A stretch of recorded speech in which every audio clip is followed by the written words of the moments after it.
రాత్రివేళ తమ మందను కాచుకొనుచుండగా ప్రభువు దూత వారి యొద్దకు వచ్చి నిలిచెను. ప్రభువు మహిమ వారి చుట్టూ ప్రకాశించినందున వారు మిక్కిలి భయపడిరి. అయితే ఆ దూత, భయపడకుడి, ఇదిగో ప్రజలందరికీ నీ కలగబోవు మహా సంతోషకరమైన సువర్తమానము నేను మీకు తెలియచేయుచున్నాను. దావీదు పట్టణమందు నేడు రక్షకుడు మీ కొరకు పుట్టియున్నాడు. ఈయన ప్రభు అయిన క్రీస్తు. దానికి ఇదే మీ కానవాలు. ఒక శిశువు పొత్తిగుడ్డలతో చుట్టబడి ఒక తొట్టిలో పండుకొని ఉండటం మీరు చూచెదరని వారితో చెప్పెను. వెంటనే పరలోక సైన్య సమూహం ఆ దూతతో కూడా నుండి సర్వోన్నతమైన స్థలములలో దేవునికి మహిమయు, ఆయనకి ఇష్టలైన మనుషులకు భూమి మీద సమాధానము కలుగునుగా కానీ దేవునికి స్తోత్రము చేయుచుండెను. మొట్టమొదట మనం తెలుసుకోవాల్సింది ఏంటంటే, ఈ యేసుక్రీస్తు ఎవరు అనేది ముందు గ్రహించాలి. ఈ యేసుక్రీస్తు దైవ కుమారుడు, మరి ఎక్కడో పరలోకంలో ఉండే దేవుని కుమారుడు. ఈ లోకానికి రావడానికి గల కారణం ఏమిటి అనేది మనం తెలుసుకోవాలి. ఇప్పుడు మనం ఎవరమైనప్పటికీ కూడా ఏదైనా ఒక సమస్య వచ్చినప్పుడు దాన్ని పరిష్కరించుకునే మార్గం నిలుపుతాం. ఎవరి ద్వారా అయితే పరిష్కారం అవుతుంది, ఎవరి ద్వారా అయితే తిరిగి మళ్ళీ ఈ కాపురం నిలబడుతుంది, ఎవరి ద్వారా అయితే తిరిగి మళ్ళీ వీళ్ళు సంతోషంగా ఉంటారు అనేది నిలుక్కుంటాం. పలానా వ్యక్తి చెప్తే వింటారు, పలానా వ్యక్తి చెప్తే వింటారు. ఈ అబ్బాయిని వీళ్ళ అక్క అనుకుంటా, అక్కనా చెల్లిలా, అక్క తమ్ముళ్ళు ఇద్దరు ఉండేవారు. అవే అక్క, వీళ్ళిద్దరూ సండే స్కూల్కి అయితే వస్తూ ఉండేవారు. బాగా ఇంతంత అయిపోయారు. ఇప్పుడు ఆ పరిష్కారం దిశగా వెళతారు. వెళ్ళినప్పుడు ఎవరినో ఒకళ్ళని, అయ్యా మా సమస్య పరిష్కరించండి అని చెప్తారు. ఇప్పుడు ఈ సమస్య ఏంటంటే, దేవుడికి మానవుడికి సమస్య వచ్చింది. దేవుడికి మానవుడికి వచ్చిన సమస్య ఏంటంటే పాపం. మానవుడు రోజు అంతకంతకీ పాపంలోకి వెళ్ళిపోతూ దేవుడు లోకానికి వెళ్లకుండా నరకానికి వెళ్ళిపోతున్నాడు. ఇలాగ మానవులందరూ కూడా నరకానికి వెళ్ళిపోతుంటే దేవుడు ఆలోచించాడు, ఈ సమస్యకు పరిష్కారం ఏంటి అని చెప్పి తన పక్కన ఉన్న కుమారుడితో అన్నాడు, యేసు నువ్వు భూలోకానికి వెళ్ళాలి, మానవులకి దేవుడికి మధ్యలో వచ్చినటువంటి ఈ పాపం అనే సమస్యను పరిష్కరించి మార్గం తెరవాలి అన్నాడు. అందుచేత యేసు ఈ లోకానికి పాపం అనే సమస్యను పరిష్కరించి మార్గం తెరవడానికి వచ్చాడు. హల్లెలూయా. ఇది మూలం. అయితే ప్రతిదానికి ఒక ప్రణాళిక, ఒక ప్లానింగ్ ఉంటుంది.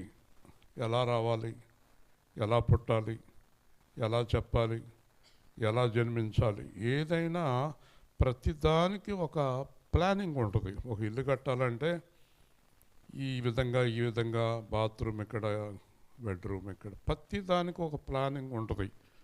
అలాగే సూర్యచంద్ర నక్షత్రాదులంతా ప్రణాళిక ప్రకారం దేవుడు చేశాడు. కాబట్టి ఆ ప్రణాళికలో యేసు ప్రభువు ఎక్కడ పుట్టాలి, ఎక్కడ పెరగాలి, ఎక్కడ బోధించాలి, ఎక్కడ సిలువ వేయబడాలి, అలాగే మీ ఎదురుగుండా ఉన్న నేను ఎక్కడ పుట్టాలి, ఎక్కడ పెరగాలి, ఎక్కడ ప్రకటించాలి, ఈ విధమట ఆడుకుంటూ తిరిగేవాళ్ళం పిల్లలుగా ఉన్నప్పుడు. ఇవేమీ లేవు, అన్నీ పొలాలే తప్ప ఇళ్ళేమీ లేవు ఇక్కడ. ఇదంతా ఆడుకునేవాళ్ళం. కానీ ఒక 50 సంవత్సరాల తర్వాత ఇక్కడ సువార్త ప్రకటించాలని 50 సంవత్సరాల కింద దేవుడు నిర్ణయించాడు. హల్లెలూయా. మనకు చాలా ఆశ్చర్యంగా ఉంటుంది. దేవుని ప్రణాళిక చాలా ఆశ్చర్యంగా ఉంటుంది అన్నమాట. కాబట్టి మనము దేవుని ప్రణాళికలో ఉన్నాం. ఈ సత్యవతి రక్షణ పొందడం ఒక దేవుని ప్రణాళిక. ఆ కుటుంబంలో ఎవరు గురించి దేవుడు ఎలా నిర్ణయించాడో తెలియదు. అలాగే 22వ తారీఖు 11వ తారీఖు కింద మారింది. అది దేవుని ప్రణాళిక. దేవుని స్తోత్రం. కాబట్టి మనం దేవుడి చిత్తాన్ని జరిగించే వారముగా ఉండాలి. ఒక ధనవంతుడు ఒక పెద్ద ప్రణాళిక వేశాడు. ఉదయమే లేచి చాలా బిల్డింగులు కట్టాలి, గాదులు కట్టాలి, పొలాలు ఉన్నాయి, ధాన్యాలు ఉన్నాయి అన్నీ ఆలోచిస్తూ ఉన్నాడు. రాత్రి 12 గంటలకి ఆమె చేయకు సరే కూర్చో. రాత్రి 12 గంటలకి దేవుడు మాట్లాడాడు. నువ్వు రేపు పొద్దున్న చాలా కార్యక్రమాలు పెట్టుకున్నట్టున్నావు అన్నాడు. అవును, ఈ రాత్రి నీకు టైం అయిపోయింది అన్నాడు. కాబట్టి ఎవరి టైం ఎప్పుడైపోతుందో తెలీదు. అప్పుడు దాకా బాగానే ఉన్నట్టుంటారు, చాలా ఆరోగ్యంగా ఉంటారు. చాలామంది, నేను చాలామందిని చూశాను, చాలా అనారోగ్యంగా మంచాల మీద ఉన్నవారు చనిపోతారని ఎన్నోసార్లు అనుకుంటారు. మంచాల మీద ఉన్నవారు అలాగే ఉంటారు, వాళ్ళ చుట్టూ ఉన్నవాళ్ళు చచ్చిపోతుంటారు. ఎవరు ఎందుకు చనిపోతారో, ఎవరు ఎందుకు పుడతారో ఇదంతా దేవుని యొక్క ప్రణాళిక. కాబట్టి బ్రతికుండగా చేయవలసిన పని ఒకటి ఉంది. అదేంటంటే నరకానికి వెళ్లకుండా మనం కాపాడుకోవాలి. హల్లెలూయా. నరకానికి వెళ్లకుండా కాపాడుకోవాలంటే పాపం నుండి విడుదల పొందాలి. ఏ మనిషి సొంతంగా పుణ్యకార్యాలు, యజ్ఞాలు, యాగాలు చేసి పాపం నుంచి విడుదల పొందలేడు. ఎందుకంటే పాపం అనేది ఆత్మను పట్టేసింది. ఆత్మకు విమోచన ఏ విధంగానూ కలగదు. ఈ శరీరంతో చేసే ప్రతి పాపము ఆత్మ మీద పడుతుంది. కాబట్టి ఈ పాపము నుండి విడుదల పొందటానికి ప్రణాళిక దేవుడు వేశాడు. అదేంటంటే పాపము లేనివాడు పాపము వారి కొరకు చనిపోవాలి. మరి పాపము లేనివాడు ఎవరున్నారు? పాప గర్భములో జన్మించాను అన్నాడు దావీదు. కాబట్టి పాపము లేనివాడు ఎవరూ లేరు. కాబట్టి దేవుని లోకం నుంచి పుట్టాలి. దేవుని లోకం నుంచి ఎలా పుడతాడు? దేవుని వలన పుడతాడు. దేవుడు ఆకాశం కలుగునుగాక, భూమి కలుగునుగాక అన్నాడు. అలాగే మరియతోటి అన్నాడు, నా ఆత్మ ద్వారా నీకు గర్భము కలుగునుగాక అన్నాడు. హల్లెలూయా. కాబట్టి భార్యాభర్తల సంపర్కం లేకుండా కేవలం ఆత్మ వలన పుట్టినవాడు యేసు. అంటే జన్మ పాపము లేదు. తర్వాత పుట్టిన తర్వాత 33.5 సంవత్సరాలు పాపము లేనివాడుగా జీవించాడు. అంటే కర్మ పాపము లేదు. కాబట్టి ఈ ప్రపంచంలో ఎవరైనా ఒకే ఒక్క వ్యక్తి ఉన్నాడు అంటే పాపము లేనివాడు ఒకే ఒక్కడు ఉన్నాడు, ఆయనే యేసుక్రీస్తు ప్రభు. హల్లెలూయా. కాబట్టి ఈ పాపము లేనివాడు రక్తం చిందించబడి ఆ రక్తం ద్వారా విమోచన ఇచ్చాడు పాపాత్ములకి. కాబట్టి ఈయన ఈ పుట్టిన విధానాన్ని మనం తెలుసుకుంటాం అన్నమాట. ఈ నెల రోజులు కూడా, ఈ రోజు నుంచి ఇంకా 30వ తారీఖు వరకు అందరూ కరెక్ట్గా ఉండాలి. ఒక్కరోజు కూడా ఖాళీ లేదు. సమయానికి ప్రారంభించాలి. నేను వచ్చాక వస్తున్నారు, అది కుదరదు. సమయాన్ని మెయింటైన్ చేయాలి. ఖచ్చితంగా సమయానికి ప్రారంభించి ముగించుకోవాలి. నాకు చాలా మీటింగులు ఉన్నాయి, బయట చాలామంది పిలుస్తున్నారు. ఈరోజు చాలా పెద్దలు నన్ను పిలిచారు 13 రాత్రి రావాలని, 15 ఒకళ్ళు, 18 ఒకళ్ళు. నేను ఈ సమయాన్ని మెయింటైన్ చేయకపోతే మళ్ళీ అక్కడికి వెళ్ళలేను. మీరు అందరూ సమయాన్ని మెయింటైన్ చేయాలా. ఖచ్చితంగా టైం ప్రకారం మనం సువార్త ప్రకటించాలి. ఇక్కడ గొర్రెల కాపరులు పొలములో ఉండి రాత్రి వేళ, ఇప్పుడు చూడండి, గొర్రెల మందలు కడుతుంటారు పొలాల్లో, రాత్రుళ్ళే కడతారు వాళ్ళు మందలు. ఎక్కడ చూసినా రాత్రుళ్ళు గొర్రెలు పొలాల్లో ఇప్పటికీ కూడా మనకు కనిపిస్తూ ఉంటారు. పగలంతా తోలుకుని వెళ్తూ ఉంటారు, రాత్రుళ్ళు పొలములో మందలు కడుతూ ఉంటారు. ఈ గొర్రెల యొక్క వాటి వల్ల ఆ పొలానికి చాలా బలం చేకూరుతుంది. మందల కింద కడతారు. ఒక 10 ఎకరాల పొలము లేదంటే 5 ఎకరాల పొలం అంటే ఇక్కడ అక్కడ అక్కడ అలా కట్టుకుంటూ వెళ్తారు. ఆ పొలమంతా ఎక్కువ పొలం అయితే ఎక్కువ రోజులు, తక్కువ పొలం అయితే తక్కువ రోజులు మంద కడతారు. ఈ మందంతా కట్టినప్పుడు వాళ్ళు అక్కడే ఉంటారు, ఆ పొలంలోనే ఉంటారు, ఆ గొర్రెలను కాసుకుంటూ ఉంటారు. ఆ రోజు రాత్రి ఇంచుమించుగా డిసెంబర్ 25 అంటూ ఉంటారు, కానీ ఎవరికి డేట్ తెలీదు.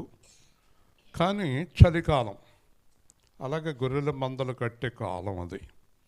ఆ కాలంలో మందలు కాచుకొని చూడగా హఠాత్తుగా దేవుని దూత వాళ్ళ దగ్గరికి వచ్చాడు. దేవుని దూత. ఈ దేవుని దూత ఎలా ఉంటాడంటే 8 అడుగులు ఎత్తుంటాడు. తెల్లని వస్త్రాల్లో ఉంటాయి కానీ వస్త్రాలు ఉండవు. అలాగ రెక్కలతోటి వాళ్తారు. 6 రెక్కలు ఉంటాయి వాళ్ళకి. ఈ దేవదూత ఆ పొలంలో కిందకి దిగాడు. దిగేటప్పటికి వారి మహిమ, ప్రభు మహిమ, ఆ పొలం అంతా కటిక చీకటి. కానీ దేవుని దూత అలా దిగేటప్పటికి జిగ్గునదంతా వెలుగు వచ్చేసింది. హల్లెలూయా. అంత వెలుగు వచ్చిందన్నమాట. చూసారా, దేవుడు వెలుగు, దేవుని దూతలు వెలుగు.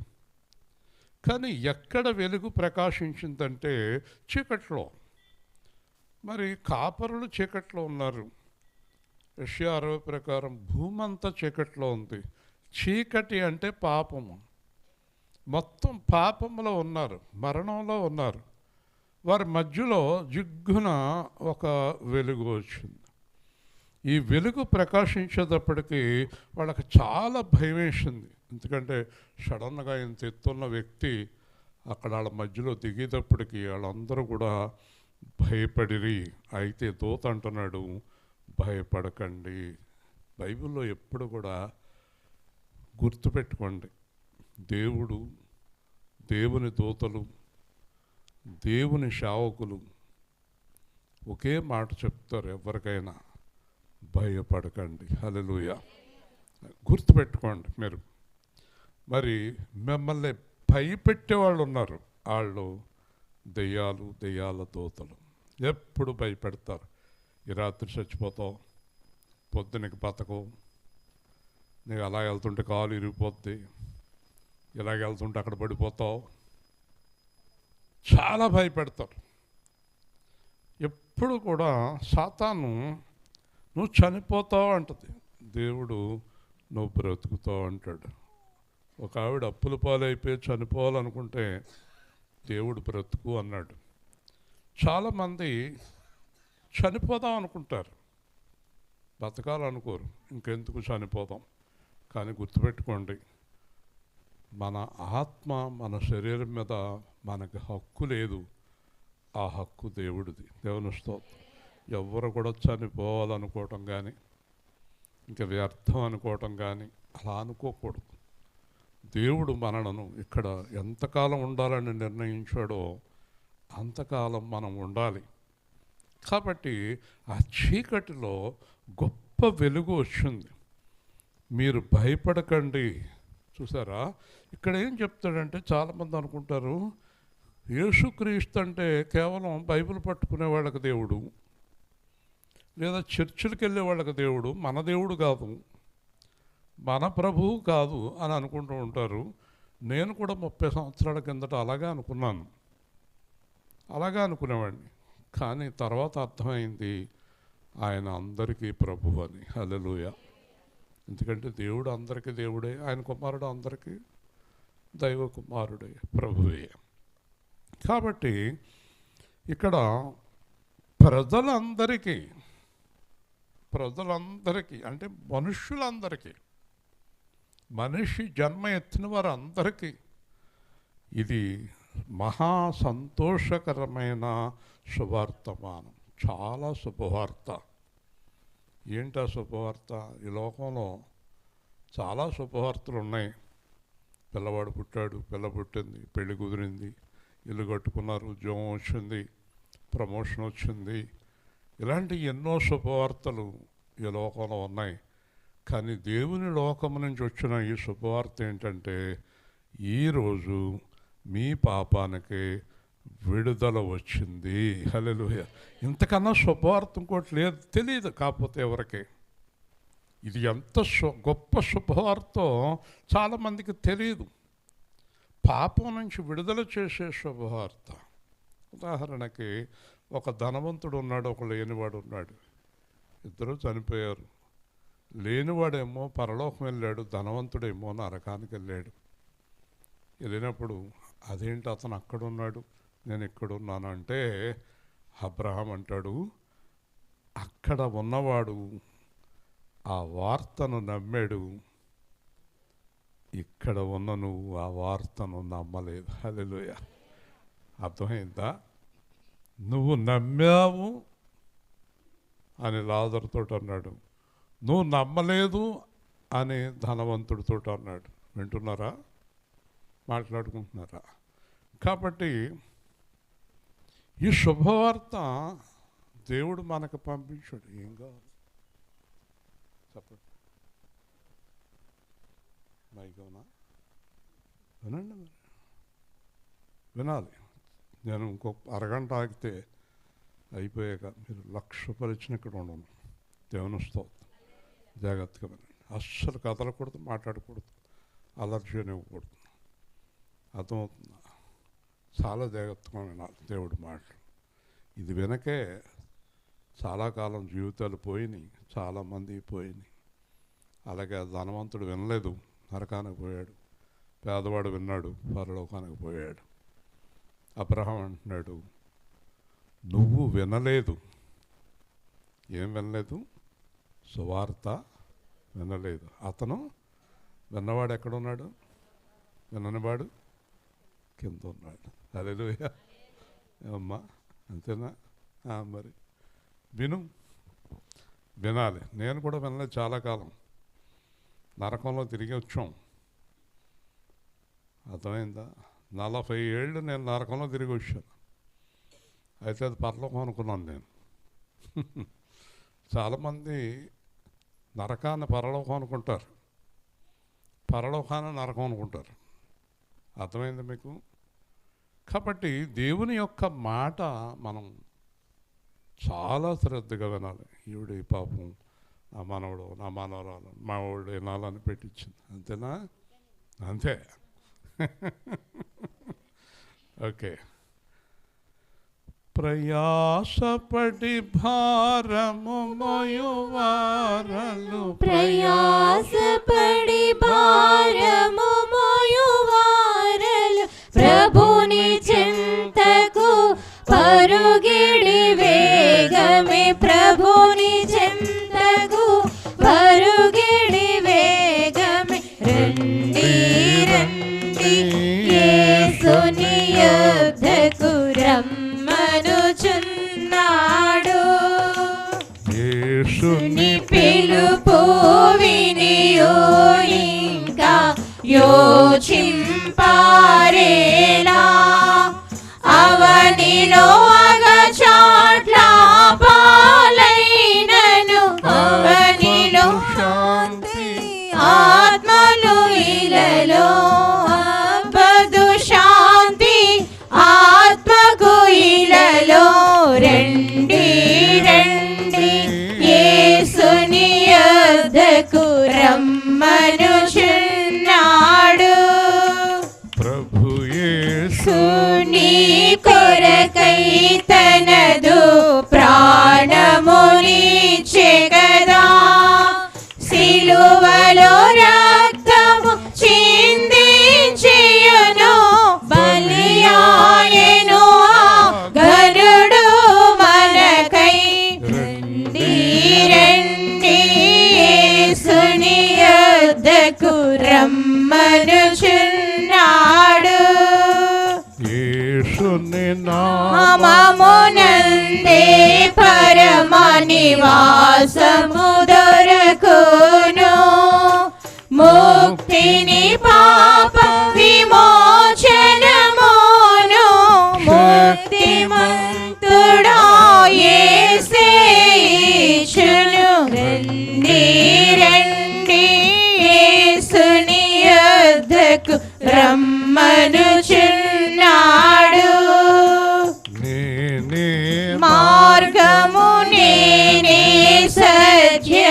నేనే జీవమును నేనేగాకింకెవ్వరు లేరని ఎంచి చెప్పిన యేసుని యొద్దకు రండి. స్తోత్రం. కాబట్టి ఈ సువార్త విని నిర్లక్ష్యం చేస్తే కూడా ప్రమాదకరం. ఎందుకంటే దేవుడు ఎక్కడెక్కడ ప్రకటించబడిందో అక్కడ కిందకి చూస్తూ ఉంటాడు. ఎవరికి దేవుడి గురించి తెలిసిందో వాళ్ళని చూస్తూ ఉంటాడు. ఎవరు దేవుడి గురించి తెలుసుకుని మార్గం తప్పారో వాళ్ళకి శిక్ష తప్పదు. అయితే తెలుసుండి కూడా మాకు రక్షణ అక్కర్లేదన్న వారికి శిక్ష తప్పదు. కాబట్టి ఇద్దరు కూడా జాగ్రత్తగానే ఉండాలి. దేవుడు ఆ పైన ఆ యొక్క మార్గాన్ని మన కోసం యేసుక్రీస్తుగా పంపించాడు. కాబట్టి ఇక్కడ అంటాడు, ప్రజలందరికీ కలగబో మహా సంతోషకరమైన సువర్తమానం. సువర్తమానము అంటే ఇప్పుడు మనం ప్రకటించే సువార్త ప్రారంభించింది వరుసగా చూసుకుంటే గనక పాత నిబంధన కాలంలో ప్రవక్తల ద్వారా దేవుడు సువార్త ప్రకటించాడు. గబ్రియేలు దూత ద్వారా సువార్త ప్రకటించాడు. దేవుని దూతలు దిగివచ్చి గొర్రెల కాపలకు సువార్త ప్రకటించారు. అంతేకాదు యేసుప్రభు అన్నాడు, ఈ సువార్త లోకమంతటా ప్రకటించబడుతుంది, తర్వాత అంతము వస్తుంది అన్నాడు. కాబట్టి సువార్తతో ప్రారంభమైన లోకము సువార్తతో ముగుస్తుంది. హల్లెలూయా. కాబట్టి ఇంత గొప్ప పనిని దేవుడు మనకు అప్పగించాడు. ఈ సువార్త పనిని మనకు దేవుడు అప్పగించాడు. కాబట్టి సువార్త ప్రకటించే వారి పాదములు సుందరములు. సరిగ్గా రారు, సరిగ్గా ఉండరు. ఒకసారి ఇక్కడి నుంచి ఆ చివరి దాకా ఉంటారు, ఒక సగం మంది ఉంటారు.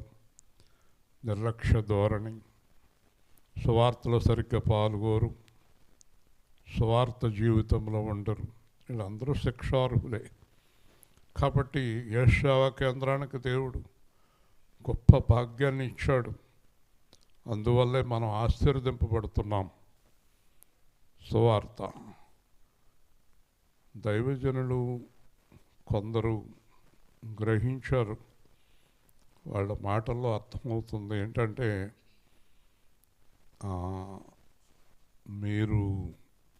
మేము పెట్టే సభల్లో మీరు ఉండటం మాకు మంచిది అని అంటున్నారు మధ్యాహ్నం. దేవుని స్తోత్రం. సువార్త వలన మనకు ఆశీర్వాదం. మనం అడుగు పెడితే ఆ పాదాలు సుందరాలు దేవుడు చూస్తాడని ఉంది బైబిల్లో. మీరు చాలామంది నిర్లక్ష్య ధోరణి గలవారు ఉన్నారు. అలాగే సువార్తను ఏర్పాటు చేయమంటే విపరీతంగా ఏదో 1 లక్ష 2 లక్షలు అప్పు అడిగినట్టు చూస్తారు. అవి బాగానే ఇస్తున్నారు మీరు. అప్పులు అడిగే వాళ్ళకి 50,000 లక్షలు బాగా ఇస్తున్నారు. సువార్త ఏర్పాటు చేయడానికి ఆలోచిస్తున్నారు మీరు. ఇది ఎంత దారుణమో ఆలోచించండి. ప్రతి ఒక్కరు బాధ్యత కలిగి సువార్త ఏర్పాటు చేయాలా. ఏమడుగుతున్నాడు దేవుడు? సువార్తను ప్రకటించండి, ఏర్పాటు చేయండి. సువార్త వలనే మీకు ఆశీర్వాదం. ఇక్కడ రాయబడి ఉంది, సువర్తమానము తెలియచేయటానికి వచ్చాము. ఏంటి ఆ సువార్త అనేది చూద్దాం. దావీదు పట్టణమందు నేడు రక్షకుడు మీ కొరకు పుట్టి ఉన్నాడు. సువార్తలో ప్రధానమైన అంశం ఏంటంటే యేసుక్రీస్తు. ఎందుకంటే చాలామందికి రక్షకుడు పుట్టాడన్న విషయం ఈరోజు వరకు తెలియని వారు కోట్ల కొలదిగా ఉన్నారు. ఇక్కడ ప్రపంచంలోనే కాదు, ఈ గ్రామంలోనే కాదు, ప్రతి స్థలంలో కూడా రక్షకుడు నా కొరకు పుట్టాడు అని చాలామందికి తెలియదు. 40 సంవత్సరాల కాలం ఒక రక్షకుడు నా కొరకు పుట్టాడని నాకు తెలియదు. దేవుని స్తోత్రం. చూసారా? మరి రక్షకుడు నీ కొరకు నా కొరకు పుట్టాడు. ఆయన కొరకు కాదు పుట్టింది, నీ కొరకు పుట్టాడు అంటున్నాడు ఇక్కడ. సువార్త ఏంటంటే నా కొరకు నీ కొరకు అంటే అర్థం ఏంటంటే నేను చేసిన పాపముల నిమిత్తం, నేను చేసిన అతిక్రమముల నిమిత్తం నన్ను విడుదల చేయటం కోసం ఆయన పుట్టాడు. ఒక దైవజనుడు అన్నాడు, యేసుక్రీస్తు ఎందుకు పుట్టాడు అంటే చనిపోవటానికి పుట్టాడు. ఇదెంత బాధాకరమో చూడండి. యేసుక్రీస్తు ఎందుకు పుట్టాడంటే సిలువ వేయబడటానికి పుట్టాడు. చూసారా?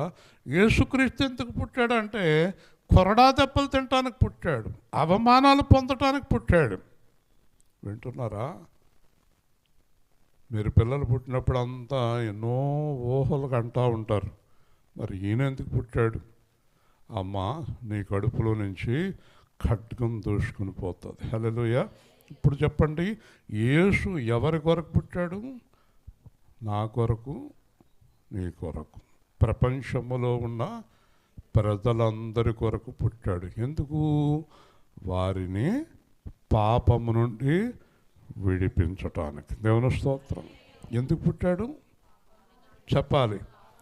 ఈ విషయం ప్రపంచంలో ఎంతమందికి తెలుసు అని మీరు అనుకుంటున్నారు? ఎంతమందికి తెలుసు? నువ్వు చెప్పమ్మాయి.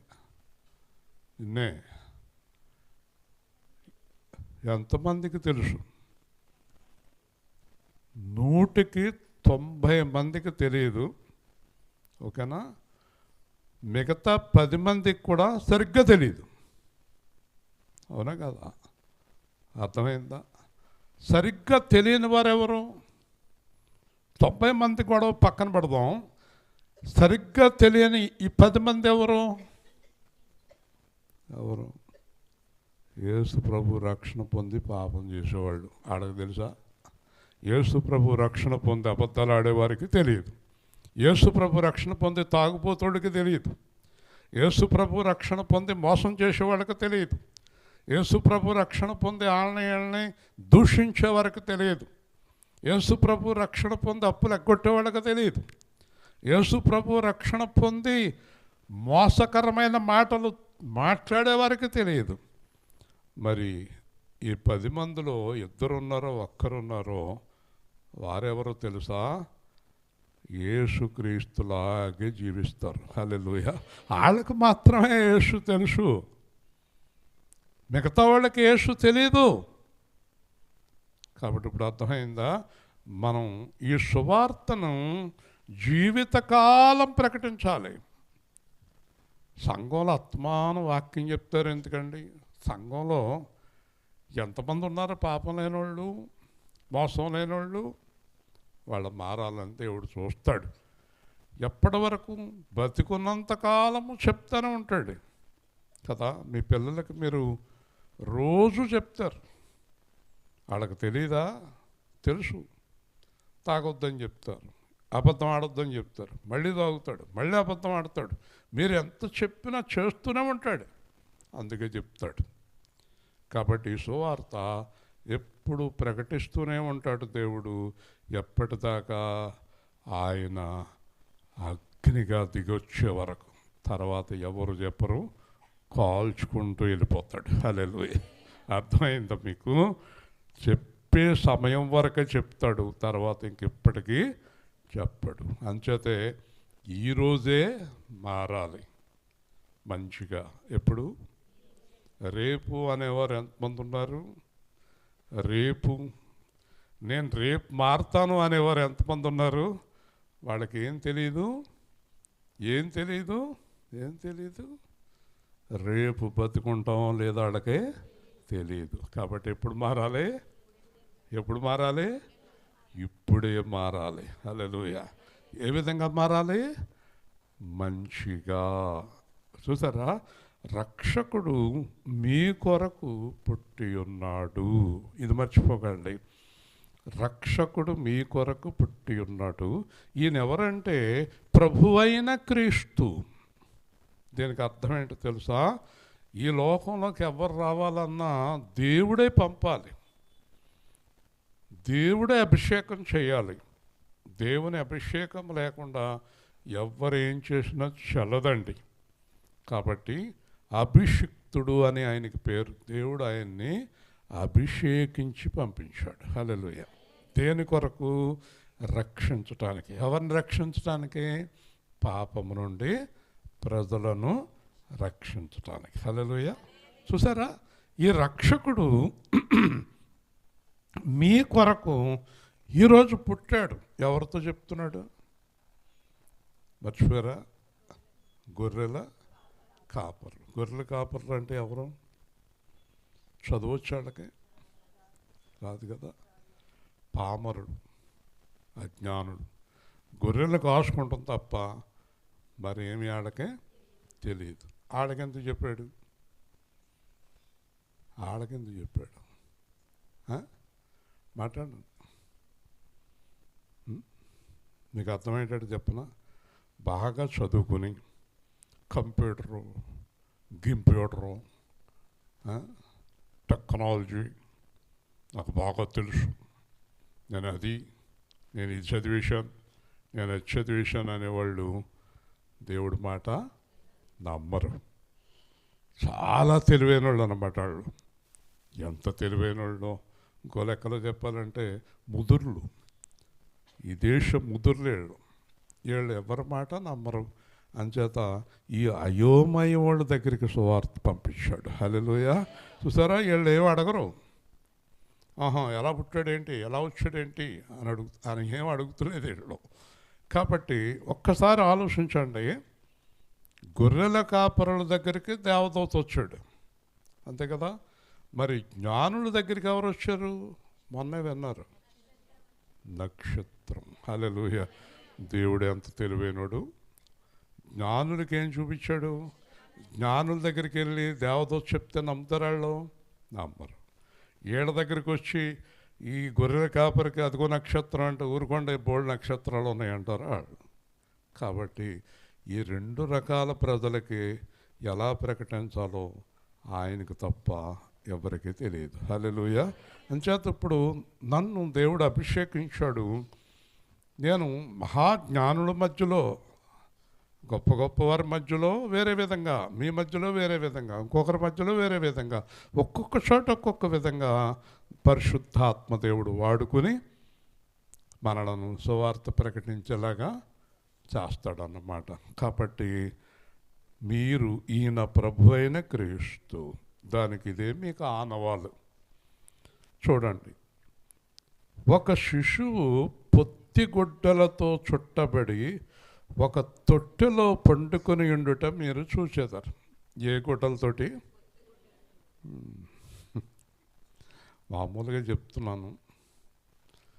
ఒకవేళ బేబీ గారు కోడలు గర్భం దాల్చి హాస్పిటల్కి బయలుదేరే ముందు పెద్ద సూట్ కేసు పట్టుకుని బయలుదేరుతుంది బేబీ గారు. ఇది ఆ టవల్, ఈ టవల్ ఇలా తీసి ఆ టవల్ చుట్టి, ఈ టవల్ తీసి ఆ టవల్ చుట్టి, ఎన్ని టవల్స్, ఎన్ని గుడ్డలు, ఎన్ని చీరలు, కొత్త చీరలు. మనం ఒకసారి నేను హాస్పిటల్లో ఎవరినో చూడటానికి వెళ్తే ఆ గుడ్ల కోసం నిలుక్కుంటుంటే ఆ పెద్దవాడి కట్టుకుంటాకి ఏదో చీర తెచ్చింది, చీర ఇచ్చేస్తుంది. ఆడ అమ్మాయి చీర పనయా, ఆడికంటే ఎక్కువేంటి చీర. చూసారా ఎంత ప్రేమ. కానీ మహానుభావుడు దేవుడికి కట్టు వస్త్రం కూడా లేదు. హల్లెలూయా. ఆవిడ కట్టారు, గుడ్డ కట్టారు, ఆ గుడ్డే మళ్ళీ పిల్లవాడు కట్టారు. ఒక వస్త్రము కూడా లేదు. వస్త్రము కూడా లేని దేవుడు ప్రపంచంలో విశ్వాసులకి, సేవకులకి మీరు సూట్లు వేసుకుని సువార్త ప్రకటించండి అంటున్నాడు. హల్లెలూయా. ఎంత మంచివాడు. వస్త్రము కూడా లేదు ఆయనకి. పొత్తి గుడ్డలతో చుట్టబడిన బిడ్డ ఎవరైనా ఉన్నారంటే యేసొక్కడే. ఎంత లేనోళ్ళైనా డెలివరీ టైంకి ఏదో ఒకటి పాత చీరో, పాత గుడ్డో, పాత పంచేనో ఉంటుంది. అది కూడా లేదు. బాగా లేనివాళ్ళు, మరియా, యోసేపు, ఏమీ లేనివాళ్ళు. ఏమీ లేని వారికి అన్నీ ఉన్నవాడు పుట్టాడు. హల్లెలూయా. మనం ప్రతి విషయాన్ని లోతుగా చూస్తే మహాజ్ఞానం దేవుడిది. ఎందుకంత దీనంగా పుట్టావయ్యా, ఎందుకంత లేని కుటుంబంలో పుట్టావయ్యా అంటే దేవుడు అంటాడు, వాళ్ళని అందరూ తృణీకరించారు. లేని వాళ్ళని, ఈ లోకం పేదవాళ్ళని చాలా హీనంగా చూస్తుంది. ఒక లేనివాడును ఒక ఉన్నవాడు భోజనానికి వెళ్తే లేనివాడిని అక్కడ కూర్చో అంటారు, ఉన్నవాడిని ఇక్కడ కూర్చో అంటారు. ధనవంతుల్ని ప్రేమించినట్టు పేదలను ప్రేమించరు, తృణీకరింపబడిన వారిని ప్రేమించరు. ఎవరి దృష్టి అయినా ధనవంతుల మీద ఉంటుంది. ఒక ఆవిడ వాళ్ళ అమ్మాయికి పెళ్లి చేయాలని అడిగింది నన్ను. ఎవరికి ఇవ్వాలమ్మా అంటే, మేము ఎలాగో లేనరుకున్న పుట్టామండి, ఓ 10 ఎకరాలు ఓ 2 లక్షలు జీతం ఉన్నవాడికి చేద్దాం అనుకుంటున్నాను మా అమ్మాయిని. చూసారండి, ఈవిడికి ఏమీ లేదంట, ఆ పిల్లకి ఏమీ లేదంట, అన్నీ ఉన్నవాడికి చేస్తుందట. వింటున్నారా? డబ్బు మీద ఎంత పిచ్చో వింటున్నారా? నేను ఎలాంటి దాన్నో, నా బిడ్డ ఎలా పెరిగిందో అలాంటి వాళ్ళ పిల్లవాడికి చేస్తానని అంటదా? వీళ్ళు ఎవరన్నా అంటారా? నువ్వు ఎవరింటికి వెళ్తావు కోళ్ళ కింద? ఇంత ఉన్న వాళ్ళ ఇంటికి వెళ్తావా? అంతే కదా, అంతేనా? మాకేమీ లేకపోయినా ఉన్నవాడు కావాలి. ఉన్నవాడు రోజు నెత్తి మీద గుద్దుతూ ఉంటే సంతోషంగా ఉంటుందా నీకు? వింటున్నారా? అందుకే దేవుడు ఏమీ లేని మరియం, ఏమీ లేని యోసేపు, ఏమీ లేని పశువుల శాలను, పశువుల తొట్టెను ఆయన ఎన్నుకున్నాడు. హల్లెలూయా. అలాగే ఈ లోకంలో తృణీకరించబడిన వారిని, నిషేధించబడిన వారిని, ఈ వీధిలో, ఈ గ్రామంలో నా దగ్గర పని చేసిన వాళ్ళు, నేను ఉద్యోగాలు ఇచ్చిన వాళ్ళు, నా వలన బ్రతికిన వారు నా గురించి ఏం మాట్లాడారో తెలుసా? వాళ్ళు, అతని పని అయిపోయింది, అతను ఇంకా వేస్ట్ అయిపోయాడు, ఇప్పుడు డబ్బులు లేవు, ఉద్యోగం లేదు, అతని జీవితం అయిపోయింది, అతను ఇంకెందుకు పనికిరాడు అన్నప్పుడే పైనుంచి చెయ్యి పట్టుకుని పైకి లేవనెత్తాడు. హల్లెలూయా. తృణీకరించిన వారిని. అందుకే మీ జీవితంలో ఎప్పుడు కూడా అలా చూడకండి. పైన ఉన్నవాడిని, డబ్బున్నవాడిని నెత్తి మీద ఎక్కించుకోకండి. సమానంగా ప్రేమించండి. ముఖ్యంగా దిక్కులేని బీదవారిని, పేదవారిని ఎక్కువగా ప్రేమించండి. ఈ దిక్కులేని దరిద్రురాలకు కూడా ఉన్నదాని సహవాసం కావాలి కదా. ఎవరైనా నడిచి వెళ్తున్నారు అనుకోండి, ఒక డబ్బున్న అమ్మాయి స్కూటీ మీద వెళ్తుంది అనుకోండి, ఇది దాని స్కూటీ ఎక్కుతుంది, ఈ నడిచెళ్ళి అమ్మాయి కూడా వెళ్దాం. నేను అన్నాం, అక్క స్కూటీ ఎక్కుతానంటది. అక్క స్కూటీ మళ్ళీ దింపేస్తుంది కదా నిన్ను. మీకు ఎప్పుడు ఏళ్ల మీద నా ఇష్టం. మరి ఏం చేయనండి, ఆరాధన బయలుదేరానండి, కారు వచ్చిందండి, కారు ఎక్కేయమన్నారండి, ఎక్కేసానండి. సైకిల్ వస్తే వెళ్ళవు, సైకిల్ వస్తే వెళ్దువా? వెళ్ళవు. కారు అనేటప్పటికి అంత పెచ్చ వచ్చేసిందా కదా. ధనవంతుల మీదేనండి నీకు ఇష్టము. తానిపల్లి సత్యవతికి కూడా డబ్బున్న వాళ్ళే కావాలా? లేని వాళ్ళతో మాట్లాడతావు నువ్వు. కాబట్టి జాగ్రత్త. దేవుడు ఎక్కడ పుట్టాడు? ఎక్కడ పుట్టాడు? చంటి పిల్లవాడికి చిన్న గొడ్డ మొక్క కట్టలేని ఇంట్లో పుట్టాడు. హల్లెలూయా. నేను స్తోత్రం చెప్పండి.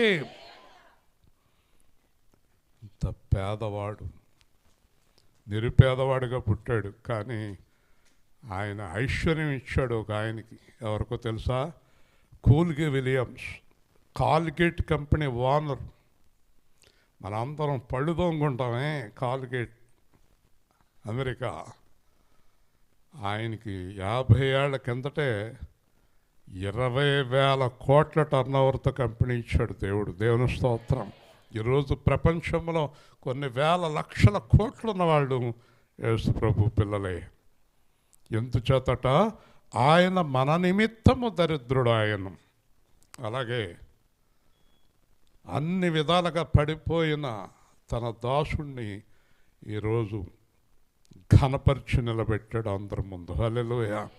దేవుడు ఐశ్వర్యం ఇస్తాడు, దేవుడు ఘనత ఇస్తాడు. ఆయన ఆ స్థితిలో పుట్టింది ఎందుకంటే అందరూ తృణీకరించినటువంటి కుటుంబంలో పుట్టాడు.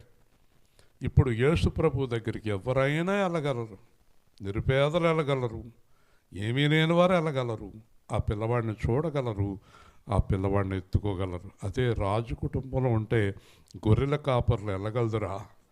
వెళ్ళలేరు. కాబట్టి మీరు వెళ్ళండి. ఎక్కడున్నాడు? పశువుల, చెప్పండి ఎక్కడున్నాడు? పశువుల తొట్టిలో. ఎక్కడ చోటు ఇవ్వలేదు వాళ్ళకి, ఎక్కడ చోటు ఇవ్వలేదు, పశువుల తొట్టిలో ఉన్నాడు అని వీళ్ళు బయలుదేరారండి. జాగ్రత్తగా వినండి, 5 నిమిషాల్లో ముగించేస్తాను. వీళ్ళు బయలుదేరారు. బయలుదేరేటప్పటికి ముందు ఒక్క దూతనే చూశారు. వీళ్ళ ముందు ఒక్క దూతనే చూశారు. తర్వాత ఈ పశువుల కాపర్లు ఇలా వెళ్ళేటప్పటికి ఆ పొలంలో ఆ రోడ్డు మీద ఆ పశువుల పాక వరకు రెక్కలు చాపుకుంటా దూతలందరూ పైనుంచి దిగేస్తున్నారు. గట్టిగా దేవుని స్తోత్రం. వాళ్ళ దేవుడు ఎక్కడున్నాడు? పశువుల తొట్టులో. శరూపులు దూతాళి పరిశుద్ధుడు పరిశుద్ధుడని, శరూపులు దూతాళి పరిశుద్ధుడు పరిశుద్ధుడని, స్వరమెత్తి పరమందు, స్వరమెత్తి పరమందు పాటలు పాడేడి పావనుడా, పాటలు పాడేడి పావనుడా. హల్లెలూయా హల్లెలూయా హల్లెలూయా హల్లెలూయా. శిరము ధవళముగా, పాదములు ప్రకాశముగా, నేత్రములు జ్వాలలుగా, నేత్రములు జ్వాలలుగా, కంఠధ్వని జలపాతముగా, కంఠధ్వని జలపాతముగా. హల్లెలూయా హల్లెలూయా హల్లెలూయా హల్లెలూయా. స్తోత్రం. నేను ఒక పట్టణానికి సువార్త ప్రకటించడానికి వెళ్ళాను. ఒక పెద్ద గృహం, బాగా ఉన్నవాళ్ళు, ఒక 50 ఎకరాల పొలం ముందాళ్ళకి. నన్ను భోజనానికి లోపలికి కేకేశారు. నేను లోపల భోజనం చేస్తా. బయట ఆ చర్చి పాస్టర్ గారు ఉన్నారు. పాస్టర్ గారు రండి రండి తొందరగా లోపలికి, నన్ను ఒక్కడనే పంపారండి లోపలికంటే. పర్వాలేదండి, పర్వాలేదు. ఏంటి పర్లేదు అంటాడేంటి? ఈ లోపల నాకు భోజనం పెట్టినాడు అంటుంది. వాళ్ళు లోపలికి రారండి. వాళ్ళ పాస్టర్ గారు లోపలికి రారా? అదేంటి అనుకుని భోజనం చేసేసిన తర్వాత అతని దగ్గరికి వెళ్ళి అడిగాను, ఏంటండి ఇది అన్నాను. ఇక్కడ రానివ్వరండి లోపలికి మమ్మల్ని, ఇక్కడ మమ్మల్ని లోపలికి రానివ్వరండి, ఏరియా అంతా కట్టుబాటు అండి. ఇక్కడ పరలోకం వెళ్ళరు కదా అన్నాను. అయ్యి బాబు గట్టిగా మాట్లాడకండి. గట్టిగా మాట్లాడుతుంటాయా? సాయంత్రం చర్చిలో చెప్తాను నేను, వీళ్ళు ఎవరు పరలోకం వెళ్ళరు. నీకో చోట నాకో చోట భోజనం పెట్టి కూడా పరలోకం వెళ్ళగలుగుతారాయా? దరిద్రులలో డబ్బున్నవాడిని లేనివాడిని, ఒక కులవాడిని ఇంకో కులవాడిని రకరకాలుగా చూసే దరిద్రులు పరలోకం వెళ్తారా? డబ్బున్నవాడికి కానీ కొమ్ములు ఉన్నాయండి ప్రధానమణి గారు? మరి యాకోబు అన్నాడు, మీలో భేదములు కలవు, ఈ భేదములు ఉంటే కనుక మీరు తీర్పులోకి వస్తారు అన్నాడు. హల్లెలూయా. మీకు తీర్పులోకి వస్తారు. వింటున్నారా?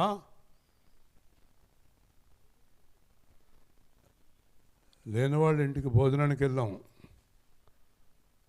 దగ్గర కూర్చుని అన్నీ వేసి భోజనం పెట్టారు. ఉన్నవాళ్ళ ఇంటికి భోజనానికి వెళ్ళాం. మనం ఎక్కడ ఫోన్ చేస్తున్నాం, వాళ్ళు ఎక్కడ ఉన్నారో మనం ఎక్కడ ఉన్నారో తెలదాం. మనం కుర్చీల వెనకాల నుంచోవాలి. వాళ్ళకి ఆడి చేసాక మనం కూర్చోవాలి. ఆడి వేసిందే మనం తినాలి. అర్థమైందా? మీ మీద ధనవంతులు అధికారము చేయుదురు, అయినా మీకు వాళ్ళంటేనే ఇష్టం కదా. సరే, మన దేవుడు ఎక్కడ పుట్టాడండి? ఏమీ లేని కుటుంబంలో పశువుల పాకలు పుట్టాడు కనుక దీనికి అర్థం చెప్పి ముగించేస్తాను. దేవుడు అన్నాడు, ఎవరు నా ఎదుట దీనుడై విరిగి నలిగిన హృదయం గలవాడై తగ్గించుకొని ఎదురు చూచునో అతన్నే నేను ఎన్నుకున్నాను. హల్లెలూయా.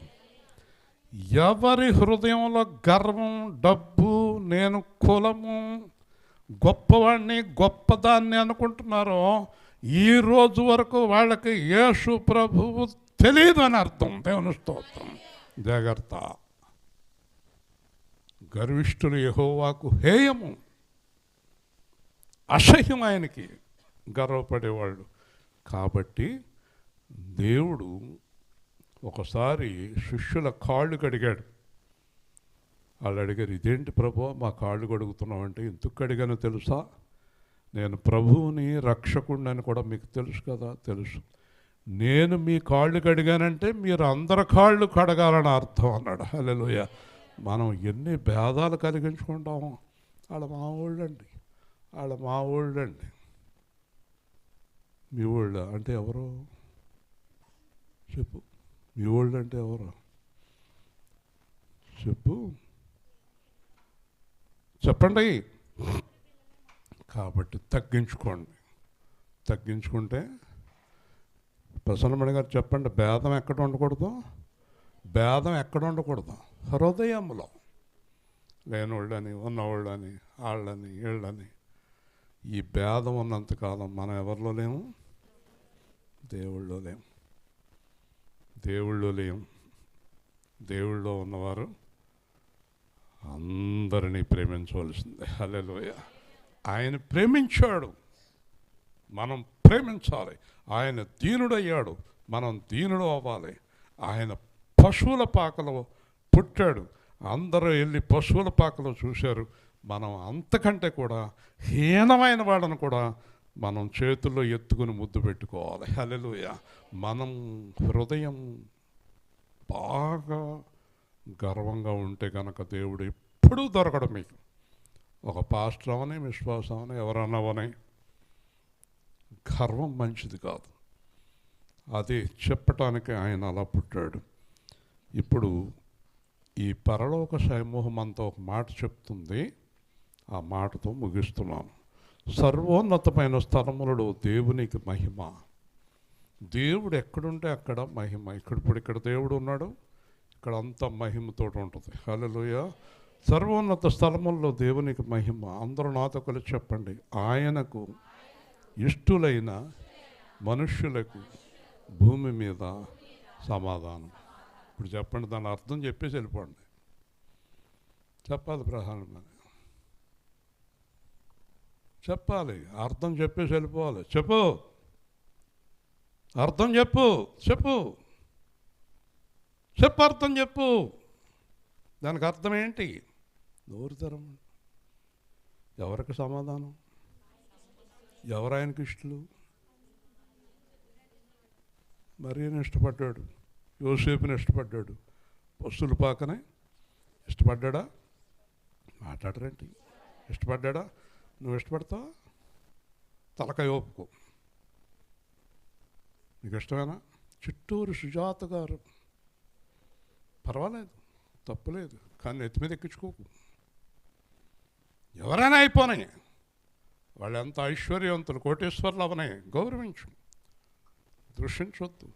ధనవంతుల్ని ఏమనొద్దు, పేదవాళ్ళని ఏమనొద్దు. కానీ నీ హృదయంలో నీ పిచ్చంత డబ్బు మీద కదా, డబ్బు ఉన్న వాళ్ళ మీదన నోరు తెరు, నోరు తెరు. ఎవరు కావాలని నువ్వు ఏం చేస్తున్నావు? దేవుడే నీకు కావాలనుకుంటే దేవుడు ఎలాగుండాలనుకుంటున్నాడు అలా ఉంటావు. హల్లెలూయా. నీకు దేవుడు కాదు కావాల్సింది, చుట్టాలు, అక్క, మా ఊళ్ళు, ధనవంతులు, మేడలు మిద్దెలు గలవారు. ఒకరోజు ఒక అతను అంటాడు, అయ్య బాబోయ్, ఆ డబ్బు ఊరికే వస్తుందండి, మహానుభావుడు ఎంత డబ్బు ఉందండి. ఒక ఆవిడ అంటుంది, అబ్బాబాబా అక్కడికి వెళ్ళి చూస్తేనండి ఆ జనాన్ని చూస్తే పుణ్యం వచ్చేస్తుందండి.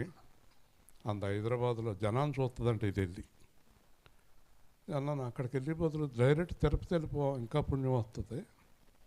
అక్కడ ఇంకా జనం ఎక్కువ ఉంటారు కదా. మాట్లాడమే ప్రసన్నమణి. నీ గురించి మాట్లాడతలేదు నేను ఎవరినో ఒకళ్ళు పెట్టుకుంటాను టార్గెట్. నీ పక్కన ఉన్న ఆవిడ గురించి మాట్లాడవచ్చు, నేను ఆ పక్కన ఉన్న ఆవిడ గురించి మాట్లాడవచ్చు. నాకు ఎవరు దొరుకుతారో వాళ్ళ గురించి మాట్లాడతాను. వెళ్తాం తప్పనట్లేదు, అక్కడికి వెళ్తాం తప్పనలేదు, నేను తెలుసుకుంటలేదు. మీరు అక్కడికి వెళ్తే పుణ్యం వస్తుందంట. ఎవరిని చూస్తే? మరి జనం చూస్తే పుణ్యం వస్తే తిరుపతిలో ఉన్న జనం ఎక్కడ ఉంటారు? ఉంటారా? కాబట్టి యేసుక్రీస్తు అంటున్నాడు, మర్చిపోకండి. అందరూ కలిసి నాతో మళ్ళీ చెప్పండి, ఆయనకు ఇష్టులైన మనుష్యులకు భూమి మీద సమాధానం. ఎవరాయనకి ఇష్టం? ఇప్పుడే చెప్పాను. ఎవరాయనకి ఇష్టం? ఆయనలాగా తగ్గించుకునేవారంటేనే ఆయనకి ఇష్టం. హల్లెలూయా. నేను అనేవాళ్ళు అంటే ఆయనకి ఇష్టం ఉండదు. నువ్వేముంది? నేను 85 కేజీలు మట్టి, నువ్వు 40 కేజీలు మట్టి, నువ్వు 30 కేజీలు మట్టి. మనంతా ఎవరో మట్టేనా? మరి ఏముంది? ఇలా దూకున్నా ఎలా దూకున్నా మట్టే కదా. ఎంత అందంగా దూకున్నా మట్టే. సానిపల్లి సత్యవతి ఇప్పుడు అలా ఉంది, ఆవిడ మట్టే. అది పెద్ద మట్టి. మట్టి గుర్తుందా? మట్టివేనా? ఎంత మేకప్ చేసినా మట్టే. ఎన్ని రకాలుగా తిప్పుకున్నా మట్టే. మట్టిని తిప్పుతున్నావు. కొమ్మరోడు దగ్గరికి వెళ్ళు, కొండ చేసేటప్పుడు ఎలాగ తిప్పుతాడు. చూడు, ఇలా దువ్వి ఇలా పెట్టి మట్టికి మేకప్ లేస్తాయి. ఈ పనికిమాలినోడు ఈ మేకప్ వంక చూస్తూ ఉంటాడు కదా. ఎంత అన్యాయం అయిపోయింది లోకం, మోసంలో ఉంది. కొంతసేపు కన్నబడి అంతలో మాయమయ్యి ఆవిరి వంటిదిరా జీవితం, లోకాన కాదేది శాశ్వతం. నిజ దేవుడు నిత్య జీవమిస్తాడు, మరణమైన జీవమైన నిన్ను విడువడు. ఎందరో నీ పయనంలో నిలిచేది, ఎందరో నీ అక్కరలో వచ్చేదెవరో నీపై మరణము వరకు, తెచ్చేదెవరో ఆపై నిత్య జీవము. నిజ దేవుడు నిత్య జీవమిస్తాడు, మరణమైన జీవమైన నిన్ను విడువడు. సుఖము విడిచి కష్టములోచి ఆస్తులు సంపాదించిన శాంతి ఉన్నదా? ఈ రాత్రే దేవుడు నీ ప్రాణమడిగితే సంపాదన ఎవరిదగునో యోచించితివా? ఇదంతా వ్యర్థము. నేను చివరిగా చెప్పేది, దేవుడికి ఇష్టలుగా జీవించండి, మనుషులకు గొప్పగా కాదు. నీ వస్త్రం చూసినా, నిన్ను చూసినా, నీ ప్రవర్తన చూసినా, నీ మాట చూసినా ఎవరికి ఇష్టం అవ్వాలి? అప్పుడు వెంటనే నీకేం కలుగుతుంది? సమాధానం. హల్లెలూయా. ఈరోజు చాలామంది జీవితాల్లో నేను చాలా గొప్ప వాళ్ళతో తిరిగాను, చూశాను. సమాధానం లేదు. హృదయంలో సమాధానం లేదు. ఎందుకంటే ఏమనుకోకండి, ఇల్లంతా చాలా బాగా శుభ్రం చేస్తారు, ఇక్కడ శుభ్రం లేక సమాధానం లేదు. ఇల్లు శుభ్రంగా ఉంటే సమాధానంగా వచ్చేస్తుందా? వస్తుందా? అలాగని ఇల్లు శుభ్రం చేయొద్దు అనలేదు. నువ్వు ఎంత కడిగినా ఇల్లు బాగానే ఉంటుంది, కానీ కడుక్కోవాల్సింది ఇక్కడ. పౌలుతోటి అంటాడు అననీయ, ఆయన రక్తముతో నీ పాపములను కడిగి వేసుకో. హల్లెలూయా. హృదయాన్ని కడుక్కోవటానికే దేవుడి రక్షణ ఇచ్చాడు. హృదయం కడుక్కోనంతకాలం ఏమి లేదు, సమాధానము లేదు. ఒక ఆయన ఆవిడికి ఫోన్ చేశాడు, నీకు శుభవార్త అన్నాడు. ఏంటి అంది. నాకు ఇంతవరకు 1,25,000 జీతం, ఈరోజు నుంచి 1,50,000 అన్నాడు. మాట్లాడతలేదు. అదేంటి అన్నాడు. 1,50,000 అదేంటి, 25,000 పెరిగింది నెలకే. సర్లే. మన ఇంటి పక్కన ఉందాడు ఆయన, దుబాయ్ వెళ్ళాడు, తెలియదా నీకు? వెళ్ళాడు ఫలానా అతనికి 2 లక్షలు అంటలే, మన బతుకంతేలే అంటుంది. ఏళ్ళని తగలయ్యాను, ఏళ్ళే మనుషులు. ఆడి పాపం నీరు గారిపోయాడు. సమాధానం లేదు. ఎంత ఉన్నా సమాధానం లేదు, ఏమి ఉన్నా సమాధానం లేదు.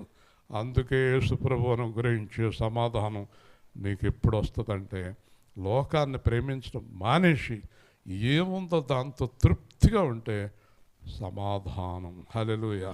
నువ్వు దేవుడికి లోబడు. సమాధానం అంటే తెలుసా మీకు? చెప్పనా? సమాధానం సీక్రెట్ చెప్పనా కాలేవు? సమాధానం సీక్రెట్ ఏంటంటే, ప్రసన్నమణి గారి సమాధానం సీక్రెట్ ఏంటంటే, నెంబర్ 1, నిండు ఆయుష్కాలం బతుకుతావు, ఎక్కువ సంవత్సరాలు బతుకుతావు. నెంబర్ 1. నెంబర్ 2, ఆరోగ్యంగా ఉంటావు. హల్లెలూయా. నెంబర్ 3, సంతోషంగా ఉంటావు. దేవుని స్తోత్రం. ఇవన్నీ ఎక్కడి నుంచి వస్తాయి? మరి అది లేనప్పుడే ఏడుపు మొహాలు, ఏడుపు ఏడుపు ఏడుపు. ఈ ఏడుపు వల్ల 70 ఏళ్ళు బతికేది 40 ఏళ్ళకే ముసలిదైపోయి చచ్చిపోద్ది. ఏడుపు, ఎంత డబ్బున్నా ఏడుపే, ఎంతున్నా ఏడుపే, సమాధానం లేదు. అందుకే ఎవని హృదయము నా మీద ఆనుకొనునో వానికి నేను పూర్ణ శాంతిని ఇస్తాను. సంతోషంగా ఉన్నావు నువ్వు? వీడు ఎప్పుడు సంతోషంగానే ఉంటుంది. ఎందుకంటే ఎప్పుడు ఎవరో ఒకడు మోటార్ సైకిల్ దొరుకుతుంది కనుక. కాబట్టి అని దేవునికి స్తోత్రం చేయించుండ్రి. చూసారా, ఎవరికి దొరకదు, ఆవిడికి వెంటనే దొరుకుతుంది బండి కదండి. మంచిదేనా?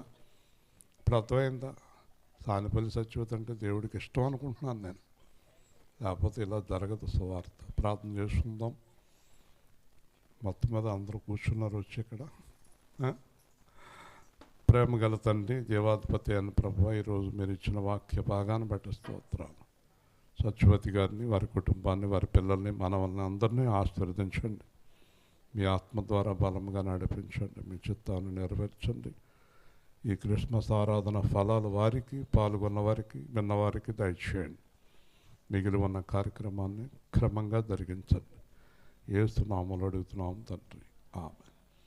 నా బ్రెయిన్లో 30వ తారీఖు వరకు ఉన్నాయి. నాకు కాగితాలు, పుస్తకాలు అవసరం ఉండవు. అర్థమైందా? నిక్షిప్తం. ఏమి ఒక్కసారి చూస్తే చాలు. గొప్పతనం ఏం కాదు. అందరూ